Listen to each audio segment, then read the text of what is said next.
welcome back to the Citizen channel. You're all staying safe and well.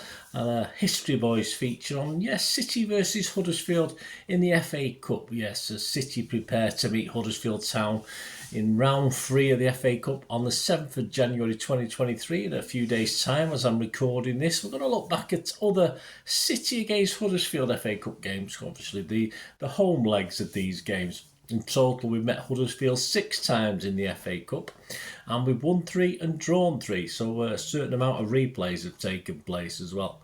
At Main Road itself, we played 3 times, and Main Road and the Etihad, of course, or City of Manchester Stadium, was it called in 2017? I lose track now of what it called and when it was called. But anyway, at home, we played them 3 times, 2 wins and a draw. So we're going to have a look at those 3 Main Road and Etihad matches. 2 at Main Road and 1 at Etihad, Coms, Eastland, you name it, whatever we want to call it. I'm fairly sure when Pep was here we called it, of course, the Etihad Stadium. So we'll have a look at that today. Please, if you're new to the channel, push that subscribe button, push the bell notifications. Everything City past and present, of course. This is the past. Yes, definitely the past. So hope you enjoy. Let us know your memories. Let us know your thoughts. Great to have you on board. Leave us all your comments. Any comments on this about City Huddersfield, or obviously we talked about the 10-1 before now, but that doesn't really feature today. It might get mentioned, but we're talking FA Cup. So yeah, it's not been as prolific victories in that one as we did that one-off game, of course.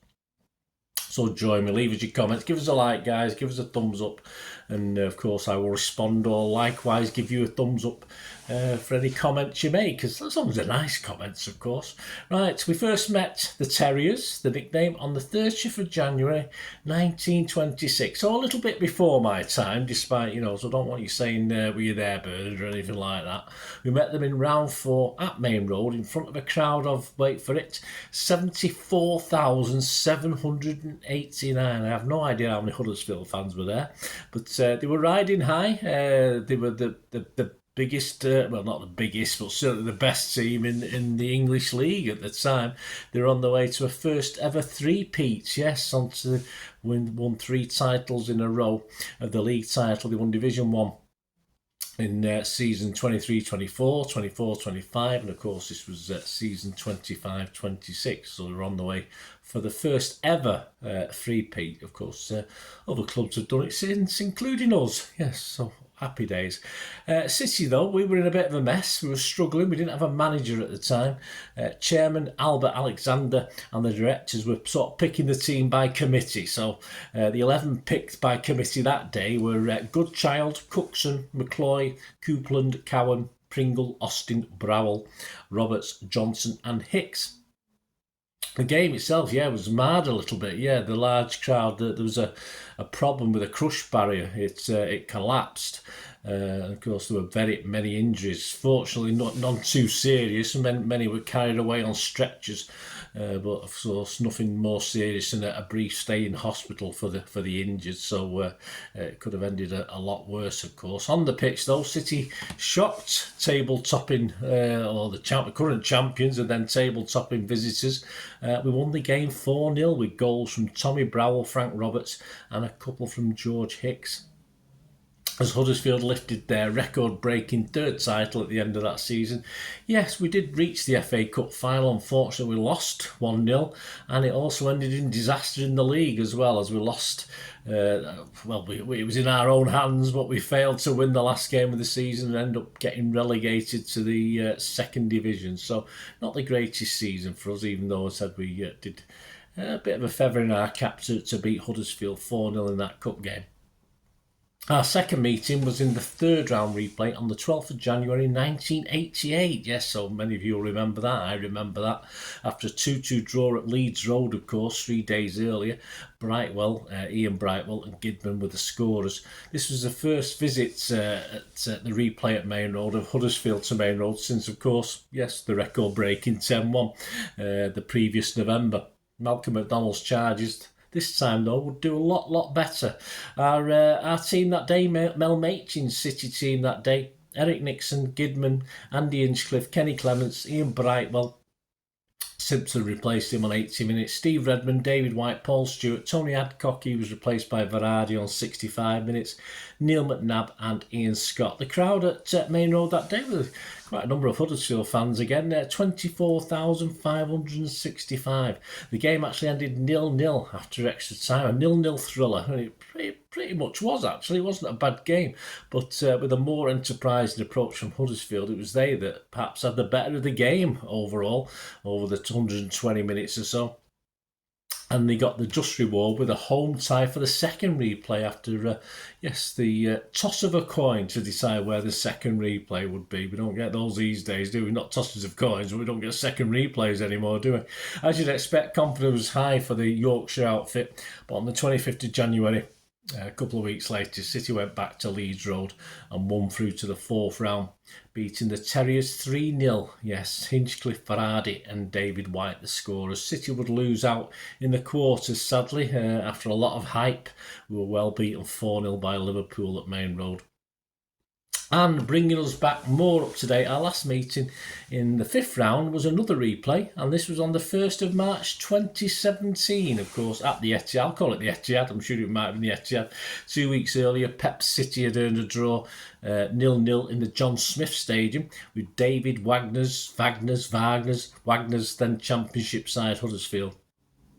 The teams to play for that replay on the 1st of March, familiar names for us: Bravo, Zabaleta, Stones, Otamendi, Clichy, Fernandinho, Sane, De Bruyne, Garcia, Sterling and Aguero. The subs: Caballero, Sanya, Fernando, Navas, Delph, Silva and Iheanacho. Huddersfield, if you know any of these names: Coleman, Craney, Hudson, Stankovic, Holmes, Dennis, Billing, Whitehead, Lolly, Payne, Bunn and Quainer.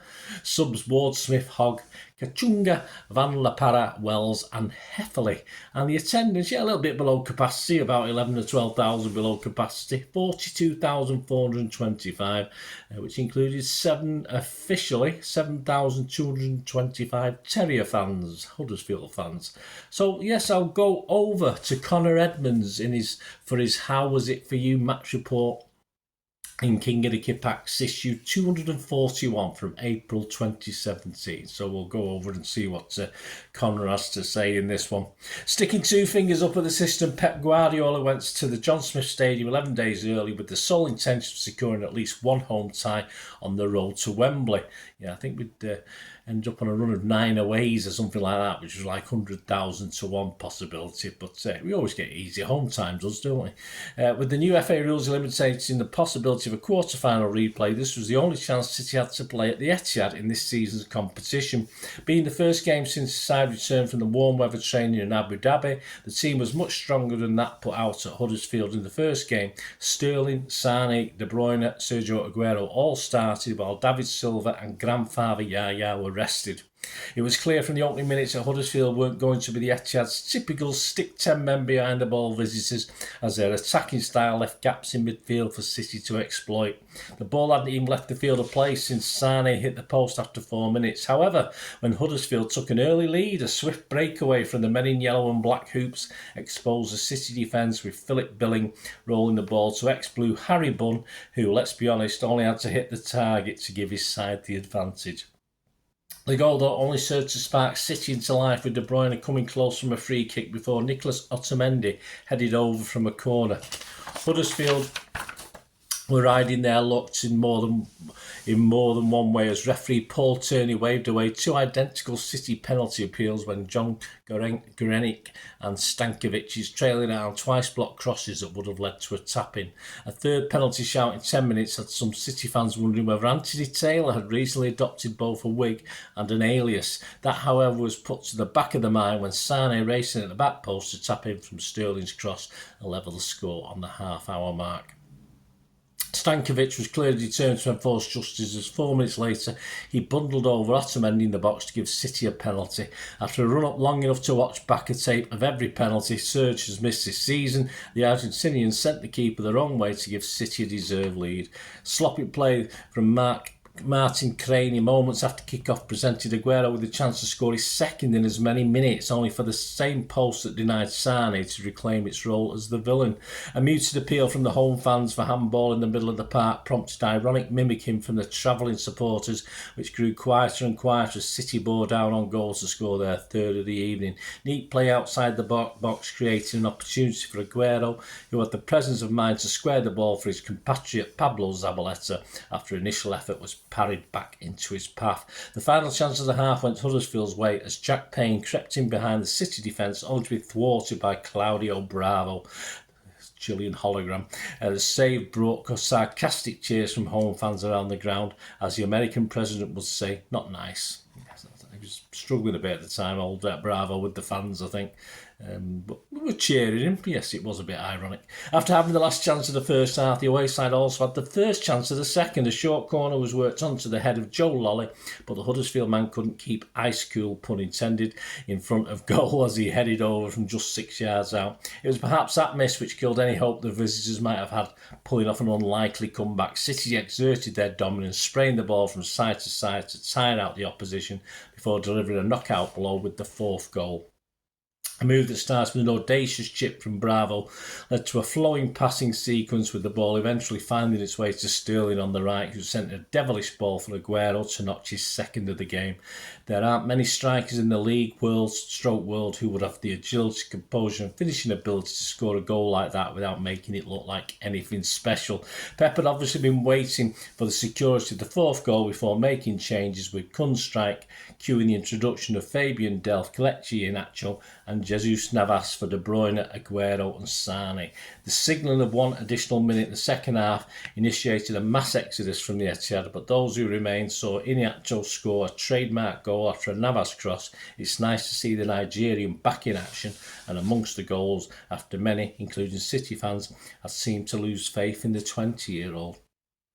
For the second time in the competition, City scored 5 goals in a single game, with the win setting up a trip to the Riverside on the 11th of March. The hunt for the treble is alive and well.